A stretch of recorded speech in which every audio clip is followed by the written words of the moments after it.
Makuha naman natin ang ating police report ngayong umaga, timbog ang 3 katao sa isinagawang anti-illegal drug buy-bust operation ng pulisya at PDEA sa Dagupan City, Pangasinan. Matagal na umanong minamanmanan ng otoridad ang mga target upang kumpirmahin ang kanilang ginagawang aktibidad na nagresulta sa kanilang pagkakaaresto.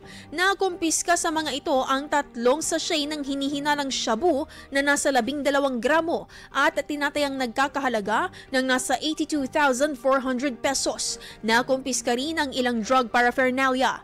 Inihahanda na ngayon ang kasong Republic Act 9165 o ang Comprehensive Dangerous Drugs Act of 2002 na kahaharapin ng mga naarestong suspek.